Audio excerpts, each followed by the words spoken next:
ಉತ್ತರ ಕೊಡ್ತಾ ಇದ್ದೀರಾ. ಇನ್ನು ಕೆಲವರು ತಮ್ಮ ಜಂಗಮವಾಣಿಯಲ್ಲಿ ಬ್ಯುಸಿ ಆಗಿದ್ದೀರಾ, ಅಂದ್ರೆ ನಿಮ್ಮ ಮೊಬೈಲ್ ಫೋನ್ ಅಲ್ಲಿ ಬ್ಯುಸಿ. ಹೌದಾ? ಸ್ವಲ್ಪ ಹೊತ್ತು ಕಾಲ ಮೊಬೈಲ್ ಫೋನನ್ನು ನೋಡೋದನ್ನ ನಿಲ್ಲಿಸಿದ್ರೆ ನನ್ನ ರಿಕ್ವೆಸ್ಟ್, ನಾವು ನಮ್ಮ ಕಾರ್ಯಕ್ರಮವನ್ನು ಪ್ರಾರಂಭಿಸಬಹುದು. ಏನಂತೀರಾ? ಮಾಡಬಹುದಾ? ಖಂಡಿತವಾಗ್ಲೂ ತುಂಬ ಹೃದಯದ ಧನ್ಯವಾದಗಳನ್ನು ನಿಮಗೆ ಅರ್ಪಿಸ್ತಾ ಇದ್ದೀನಿ. ಯಾವುದೇ ಒಂದು ಕಾರ್ಯಕ್ರಮ ಸುಗಮವಾಗಿ ಸಾಂಗವಾಗಿ ಸಾಗಬೇಕು ಅಂತ ಹೇಳಿದ್ರೆ ಜ್ಯೋತಿ ಅನ್ನೋದು ಬಹಳ ಅತ್ಯವಶ್ಯಕ ಅಲ್ವಾ? ಹೌದಾ ಅಲ್ವಾ? ಹೌದು. ನಮ್ಮ ಯಾವುದೇ ಒಂದು ದಾರಿ ಆಗ್ಲಿ ಮುಂದಕ್ಕೆ ಸಾಗಬೇಕು ಅಂತ ಹೇಳಿದ್ರೆ ಅಲ್ಲಿ ಬೆಳಕನ್ನ ಚೆಲ್ಲಿದ್ರೆ ಮಾತ್ರ, ಕತ್ತಲಿಂದ ಬೆಳಕಿನೆಡೆಗೆ ಹೋದ್ರೆ ಮಾತ್ರ ಆ ಒಂದು ಜ್ಯೋತಿಯನ್ನ ಹಿಂಬಾಲಿಸಿ ನಮ್ಮ ದಾರಿಯು ಕೂಡ ಸುಗಮವಾಗಿ ಸಾಂಗವಾಗಿ ಯಾವುದೇ ನಿರ್ವಿಘ್ನವಿಲ್ಲದೆ ನಡೆಯುತ್ತೆ ಅಂತ ಹೇಳಿದ್ರೆ ತಪ್ಪಾಗಲ್ಲ. ಈಗ ದಯಮಾಡಿ ನಮ್ಮ ದಿವ್ಯಾ ಪ್ರಶಾಂತ್ ಮೇಡಮ್ ಹಾಗೆ ಅವರ ಶಿಷ್ಯ ವೃಂದದವರು ಜ್ಯೋತಿಯನ್ನ ಬೆಳಗಿಸುವುದರ ಮುಖಾಂತರ ಈ ಒಂದು ಕಾರ್ಯಕ್ರಮಕ್ಕೆ ಚಾಲನೆಯನ್ನ ಕೊಡಬೇಕಾಗಿ ನಾನು ತಮ್ಮಲ್ಲಿ ಕೇಳ್ಕೊತಾ ಇದ್ದೀನಿ. ಹಾಗೆ ನಮ್ಮ ಸಭಾಂಗಣದಲ್ಲಿ ನೆರೆದಿರುವಂತಹ ಎಲ್ಲರೂ ಕೂಡ ಎದ್ದು ನಿಂತು ನಮ್ಮ ಜ್ಯೋತಿಗೆ ಒಂದು ಗೌರವವನ್ನ ಅರ್ಪಿಸಬೇಕಾಗಿ ನಾನು ತಮ್ಮಲ್ಲಿ ಕೇಳ್ಕೊತಾ ಇದ್ದೀನಿ. ಪ್ರಶಾಂತ್ ಸರ್, ನೀವು ಕೂಡ ಮುಂದೆ ಬನ್ನಿ ಸರ್.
ದಿವ್ಯ ದೀಪಂ ನಮೋಸ್ತುತೆ ಅಂತ ಹೇಳಿ ಈ ಒಂದು ಕಾರ್ಯಕ್ರಮಕ್ಕೆ ಜ್ಯೋತಿಯನ್ನ ಬೆಳಗಿಸುವುದರ ಮುಖಾಂತರ ನೂಪುರ ನೃತ್ಯಾಲಯ ತಮ್ಮ ಈ ಒಂದು ನೃತ್ಯ ವೈಭವವನ್ನ ತಮ್ಮ ಮುಂದೆ ಪ್ರಸ್ತುತಪಡಿಸ್ತಾ ಇದ್ದಾರೆ.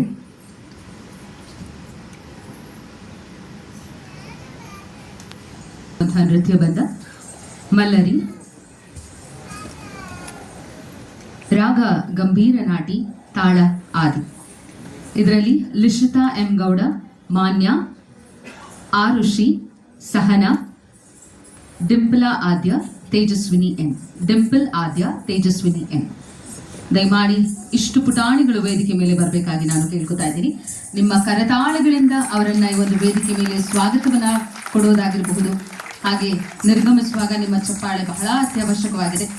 ನೀವೆಲ್ಲರೂ ಕೂಡ ಚಪ್ಪಾಳೆಯನ್ನ ಕೊಡ್ತೀರಾ ಅಂತ ಅನ್ಕೊಂಡಿದ್ದೀನಿ. ಕೊಡ್ತೀರಾ ಅಲ್ವಾ? ಉತ್ತರ ಇಲ್ಲೇ ಸಿಕ್ಕಿದೆ. ಇದೀಗ ನಿಮ್ಮ ಮುಂದೆ ಮಲರಿ.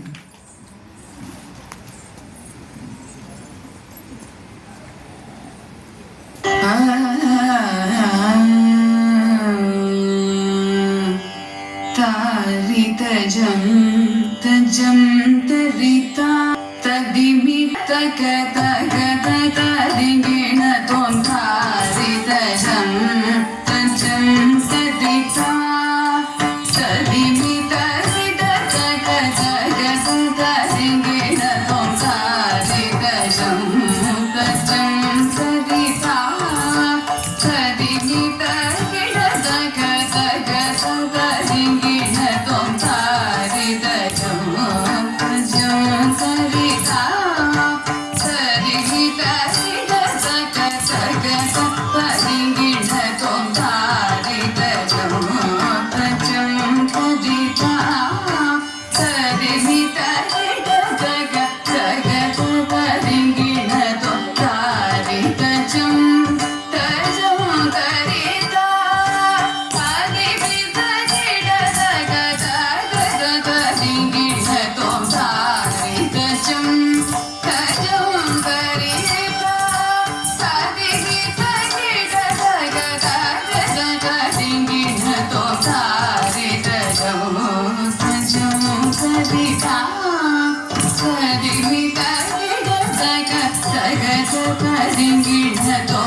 Jam